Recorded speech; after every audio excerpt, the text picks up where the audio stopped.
দুনিয়ার আকাম কুকাম করে মসজিদে দৌড় মারে, দুনিয়ার সুদের টাকা খায় মসজিদ বানায়, দুনিয়ার 2 নম্বরই টাকা ইনকাম করে মাদ্রাসা বানাই দেয়।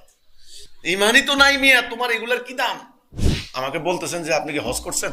আমি না, আমি কোনো হজ করি না। হ্যাঁ, হজ করলেন না, তাহলে আপনি কি করলেন? আমি 10 বার হজ করছি। সঙ্গে সঙ্গে আমি বললাম মক্কার কাফেররা তো এরকম হজ করতো। চেহারাটা কালো হয়ে গেল।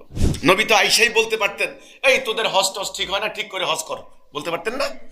না, নবী প্রথম ডাক দিয়েছেন, তোমরা বলো লা ইলাহা ইল্লাল্লাহ।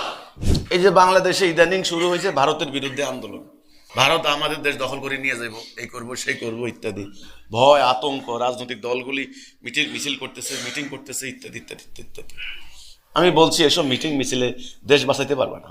বাংলাদেশের 15 বছর একটা দল ক্ষমতায় ছিল,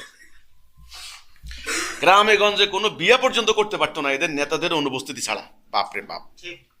হ্যাঁ, আজকাল প্রধানমন্ত্রী সুদ্ধা সব পালাইছে, বাড়িতে ঘুমাইতে পারতেছে না। আচ্ছা, একই অবস্থা গত 16 বছর অন্য দলগুলির গেছে। আসসালামু আলাইকুম রহমতুল্লাহি ওয়া বারাকাতুহু। আপনারা ভালো আছেন?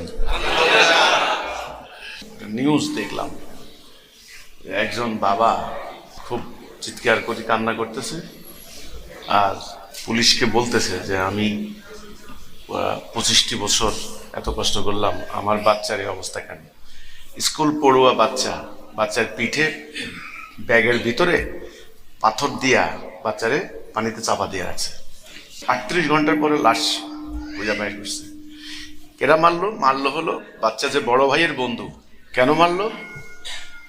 টাকার জন্য, মানে মুক্তিপণ দাবি করছে। পরে ওই যে কচুরিপানার ডোবা থেকে ওই ছেলেটার লাশ উদ্ধার করছে, ওই স্কুল ব্যাগ, ওই শার্ট প্যান্ট ওরকম ব্যাগের ভিতরে পাথর দিয়ে দিছে, চাপা দিয়ে, যেন যে উঠতে না পারে। পাশবিকতার কোন পর্যায়ে? এটা হলো একটা উদাহরণ। ফিলিস্তিন হচ্ছে মুসলমানদের একটা রাষ্ট্র। আমি আপনাদের বলি, মধ্যপ্রাচ্যে ফিলিস্তিনের চতুর্দিকে কিন্তু মুসলমান, ছোট্ট একটা ইসরায়েল ইহুদি রাষ্ট্র। 70 বছর থেকে এদেরকে মারতে মারতে মারতে মারতে মারতে এখন কিছু নাই। শহর ধ্বংস, গ্রাম ধ্বংস, সব ধ্বংস। আচ্ছা, ঘটনা হচ্ছে, শোনেন ঘটনাটা কেন বললাম। পেটে খাবার নাই, পানি নেই, তৃষ্ণার্ত ক্ষুধার্ত।